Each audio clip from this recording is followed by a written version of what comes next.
All right, this is Steve Butler. You know me as a Los Angeles investigator into the Zodiac case that has expanded into the Cherry Joe Bates case and the Joan Benet Ramsey case. And I present a lot of evidence. I always present my backup, all the details, the pictures, where I got the information from, and how that we logically brought it together to show consistently that the Zodiac was a group of people, who the people were involved, and we actually show how the names are found within the codes and so on and so forth. I have a lot of work to do to try to get the most prolific serial killer in the history of the Zodiac, right? As in the two people who are doing it, who could be one of the most prolific serial killers in American crime history, or just a crime wave, period. One of the members called Albert Lee Terry Jr. I am desperately trying to get this man to stop doing what he's doing and turn himself in. He recently was trying to recruit a hitman. I'm not even tell you who the target was, but we interdicted it by understanding his code. We broke the code. We knew where the meeting was going to be. He was going to get two innocent people involved as a favor to him or as an extortion, as I'm starting to find out more and more about him, to try to put this thing together. They would have been caught and spent the rest of their life in prison for solicitation for trying to help this maniac. So I blew it up. I blew up the meeting. I let the FBI know, police know where the meeting was. A day after, I sort of put out a post to warn the people who were in San Francisco that were supposed to meet this hitman, right? And I was like, don't go. Here's where the meeting was going to be. I gave a generalized area, but I gave the specifics to the police. And so that I hope the hitman had also seen the information, because we didn't have a picture of him. We didn't have his name. And I felt like if he got away, fine. You know, he's killing by appointment. He's not killing every day. You know, they'll meet again. The police and him will meet again. But I didn't want two innocent people to ruin their lives for something that wasn't going to go down for a psychopathic idiot who's just mad that people have figured out all his bullshit online and that it's time for him to stop. And after 6 decades, it's time for him to quit. So he still thinks that murder is the answer to his problem. He still thinks that blaming everybody else is the reason why he's a psychopath and a murderer. And he's addicted to posting true, real information online about himself and his activities. And he's so addicted to it as a psychopath that he literally doesn't care that even if it's murder, right? He just wants to put something out in public so people can see it, and he can walk the line saying that no one's going to touch me because I put my personal information out there and I haven't been arrested. And the only reason he's not in jail is because the United States government is trying to protect the reputation of one person who may have been involved in the Zodiac, that if I had the chance to tell you guys who he is and what he was trying to do, President Trump would probably pardon him and give him the Congressional Medal of Honor. I mean, literally. But for the people that were murdered in San Francisco, the guy's an American hero. But they don't want to try to explain all that because, you know, the tabloids and so on and so forth. It is what it is. So that being said, all my friends are calling me up and going, what about this thing with the black Dahlia? I'm like, do I really, really, really have to deal with this? Seriously? I said, it's a fake story.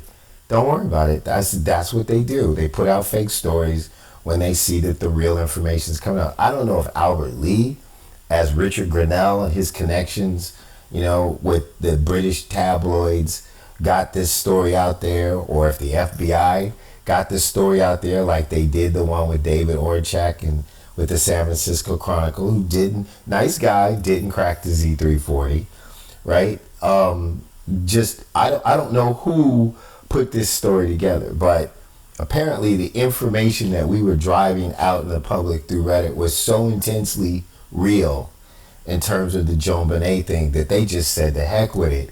Even if it's not ready, let's just push it out there because we need to scramble the airwaves. So let me deal with this thing and let's get to it. So the Black Dahlia, a woman in Los Angeles who was brutally murdered and left in Leimert Park, a place I used to live, right back in the 40s, I guess, is a famous murder that went unsolved. Hollywood connections. There's all kinds of stories about gangsters and so on and so forth. That's her. She was a pretty girl.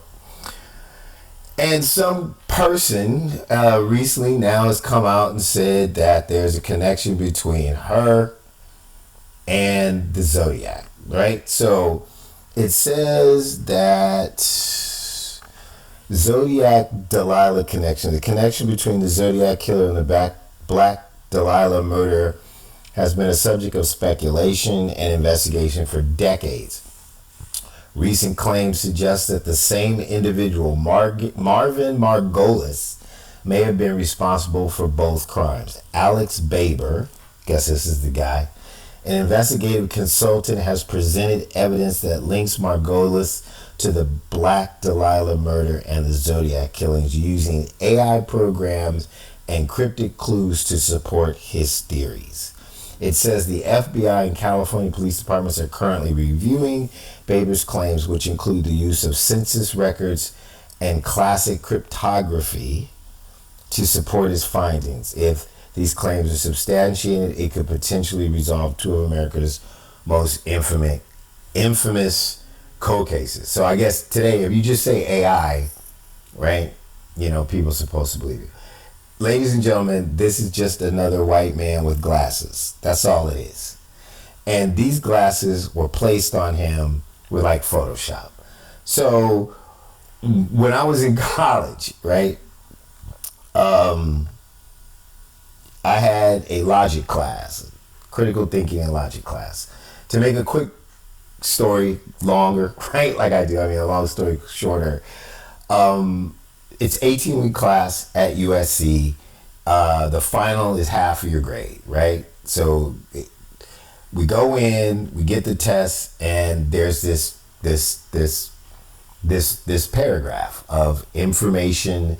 It is a logic and critical reasoning thinking question, and you can write as many pages as you want, answering it in a deductive, investigative manner to come to some conclusion, right? So I'm sitting there, it's freezing cold. I read the paragraph and I realize that the premise is false, right? I just looked at the premise. I said the premise is false, and I wanted to leave right there, but I didn't want to seem like I was a dick, right? All these kids in the class, and I just booked, right? But it was freezing. So I wasn't gonna write anything. I wasn't gonna go through it. I was gonna spend the time. I wrote the premise is false. There's no reason to go forward because no matter how good the argument is, if the premise is false, the result is gonna be invalid. And I signed it. I waited like another minute. I walked up, I handed the teacher, and I just left. I was like, whatever. Half my grade is an F, half my grade is an F. That's just how it is. Whatever. I wasn't going to sit there and go through that crap. That Monday, that was a Friday, that Monday they post your grades. Like we didn't have it on computers. They literally would hang your grades in the school area of focus that you're studying in, and you have to go to like a wall behind glass and you can see your grade. Like it's like hanging your laundry outside. It's horrible, man, right? But so whatever. I went to go look at my grade and I got an A, right? And then the teacher actually gave us back our finals, and at the bottom it said, "Great job, Mr. Butler." Right there, I realized that you don't have to deal with this stuff, man. All you have to do is find out what the premise is. So here we are on AOL. It's talking about all this guy's arguments, and I'm like looking for where it connects with the Zodiac, right? So they always do this stuff, right? That composite is not the definitive composite. That's from the Paul Stein murder, where there were two descriptions of two different people, and we believe that there were two Zodiacs there, Albert Lee Terry Jr. and Charles Arthur Lex. They were both there.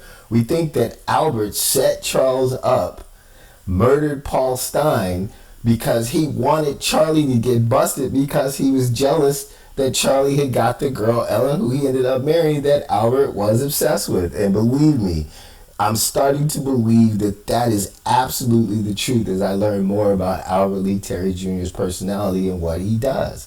This guy is an extortionist as well as being a murderer. So no one is even in agreement on this composite. So the fact that people are always trying to capture the Zodiac with this composite is in itself weak. Okay, but we won't say it's definitive, but it's weak. But as you go through this argument, right, you're like trying to find out all this stuff, and he's talking, and then they Photoshop some glasses on here. This is a joke. This whole thing is a joke, right? I'm looking for the Zodiac connection. And I'm not going to read all this stuff, this pretty girl, and so on and so forth. And then I'm like, where is the Zodiac connection? So they throw a Zodiac picture in there, right? Nothing on it. No boxes, no lines, nothing to tell you why that is supposed to be part of the Black Dahlia thing. Just here's a Zodiac picture, right? Just, okay, fine, no problem. And then underneath that, this is where they say it adds up. It says, Margolis's possible connections to the Zodiac killings became downright eerie once Baber uncovered newspaper articles from the Dahlia killing describing a man frantically driving around Compton motels looking for a room with a bathroom the night before the murders. One of the lodges was called the Zodiac Motel at the time. So he's saying his premise is that this is connected because this dude had to take a dump or go to the bathroom. And the bathroom he went to was a motel called Zodiac, right? Okay? That's your premise. So what we need to find out is, was it really a Zodiac motel? And, even if you don't want to go through whether or not that's, strong or not, I wasn't there, you weren't there, I don't know where the records are, but I was like, okay, how do we know that? So the evidence that they're saying that exists is that there was some article about this motel, right? So let's go to Reddit. I'm on Reddit anyway, and let's go to the Zodiac Killer sub, and let's go to new. And somebody asked this question. He says, has the Zodiac Motel newspaper ad been posted anywhere? So you go in here, and then here's where somebody says, yeah. So here's the thing, right? And it's clear, it's really pretty. And it says, new motel opens Sunday, June 30th. Nice kitchen, laundry, new, clean, and modern. Will be shown at 3 p.m. Sunday. Zodiac Motel at 2615 Santa Fe, corner of El Segunda and Burton. Ladies and gentlemen, in 1992 to 1994, or I think it was, I stayed in El Segundo, right, with my girlfriend from Boston. There is no El Segunda has ever been in Los Angeles, California. El Segundo was founded in 1921 or 18 something. I don't even feel like going on the computer and looking up. Look it up yourself. They pushed this crap out so fast that they either misspelled El Segunda, right? Or Albert Lee Terry Jr. wanted to sign this thing like he does everything and thought that people would just excuse it as a misspelling in a newspaper clip, right? Seriously, this is where we're at. This is where we're at. I want to show you something. So then there was this other one. It says this is a public notice, certificate of business, fictitious firm. The undersigned does hereby certify that we are conducting a motel business at this area in Compton, California, under the fictitious name Zodiac Motel. Blah blah blah blah blah. So both of these are supposed to be in the Linwood Press, right? I'm going to show you something. Okay, so let's just go online, right? Oh man, I really didn't want to deal with this, but I had to. My friends were like all over me, man. Okay, so Linwood Press. So we're going to go into the Linwood Press. We're going to look for images, right? And these are all of the old Linwood Press clippings. All right? Which one do you want me to click on? Just pick one, anyone. All right, let's pick this one. This is like we could actually see something here, right? Let's pick that one. Okay? I am going to view image. I'm going to save image on my desktop. Okay, and then we're going to drop down and I'm going to enlarge this image. Do you see the writing here? All of them. Every single one of them like that. You can't read anything. You can't find it. You can't see them. There's nothing. There's nothing. Zero. Absolutely zero. Let me go back. Let's do another one. Right? Okay, let's view an image. Let's save it to desktop. From the Linwood Press. All right, let's bring another one up. Look at the typing. That's what they look like. That's what the archives of the Linwood Press look like. Ladies and gentlemen, this whole story, this whole complete story is a fabrication, a complete and total lie. Does not exist, never has existed, won't exist, and most likely Albert Lee Terry Jr., the most prolific killer in the Zodiac, is actually behind these fake news clippings, which, because he does it all the time. I got proof that he does it all the time. I can show you a bunch of the stuff that he's done. Like, I really wanted to do a video about something really important that I found even today. It seems like I get so much information. We're just making so many strides because now we really can see what's going on, and his activity has just been off the charts lately, obviously because of the information about the JonBenet Ramsey thing that we're breaking through. Like, we're actually finding names of suspects, people that the police can talk to that look like they are drawn characters within the codes, and that there's actual published material that relates, that shows those people's pictures and names at the time in a group that travels from Canada and in Colorado that could move without suspicion in terms of going to these places, and no one would ever understand that there was a direct connection between their travel because they have a schedule to be in all these places. This is fake. This is completely fake. So I got a feeling that Albert Lee Terry Jr. under Richard Grinnell and whoever's protecting him in the United States government and abroad, all these people who are conspiring to keep this man from facing justice because of the power he feels he has, which of course he seems to be wielding over a large group of people. And we'll have more information about that, about what we believe his extortions are.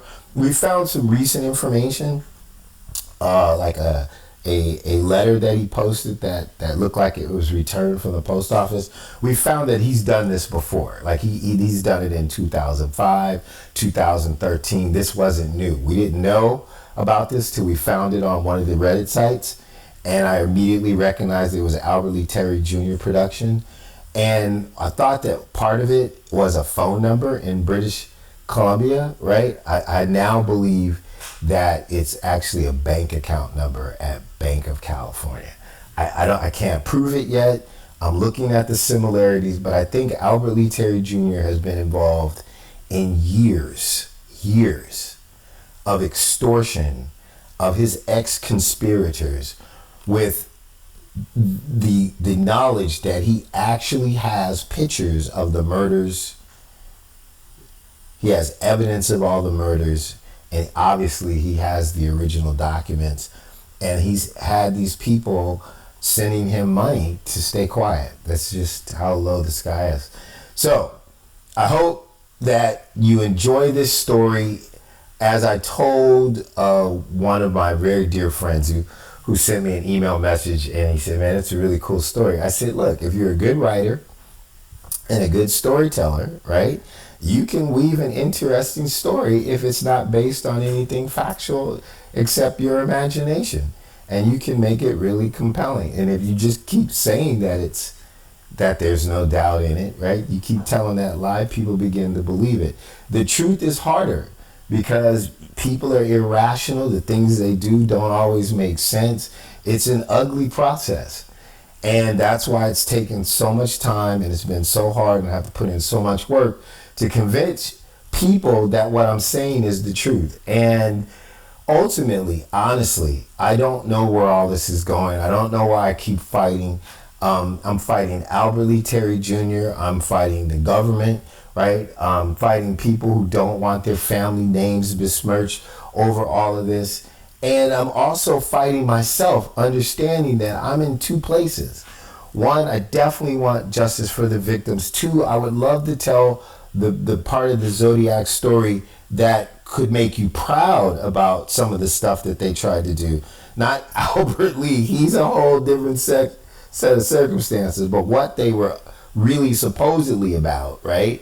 While at the same time, having those people come forward that are left to tell the truth about what happened and explain where they were at when they were younger, right?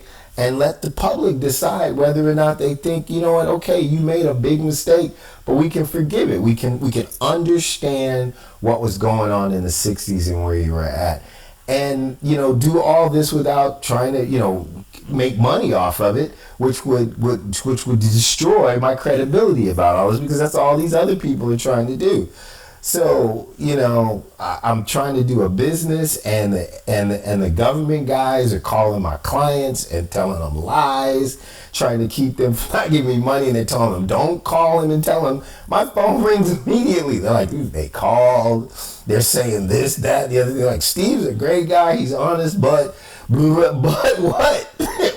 I'm a great guy and I'm honest, but. And they're like, you just keep going. So, they offered me a job one time, right? A friend of mine said, why didn't you just take the job? And I'm like, well, for me, it was like, I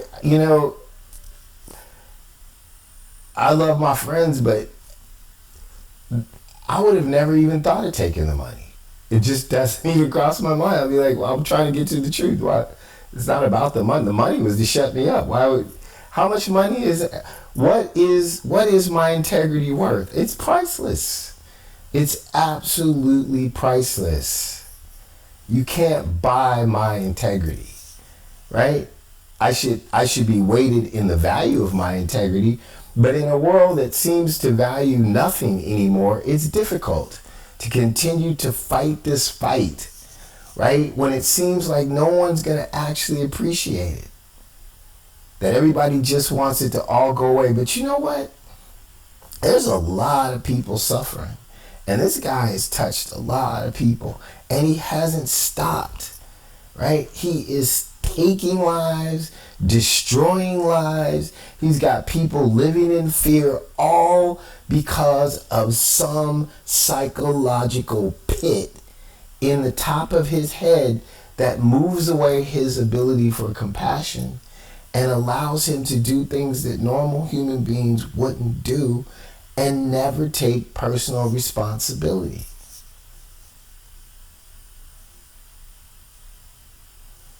I have no idea why the guy I talked to gave me the ability to understand all this. But I thought maybe he said, you know what? I need a soldier.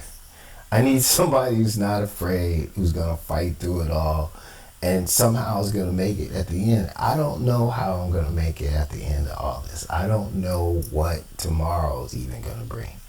There are days where I just say, why are you even doing this? And then I wake up and I see the pictures of the people that were murdered, the dead girls, the dead guys, the survivors, and the families. And I think about it and I say, you know what? You're doing it for them. Whether people believe it or not, it doesn't matter. That's who you're working for. And working for them deserves my best efforts. That's me. That's Steve Butler. That's the end of it. Peace.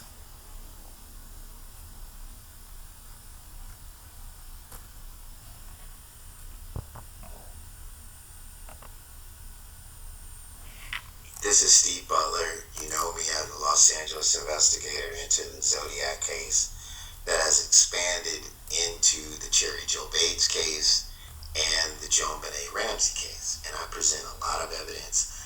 It was presented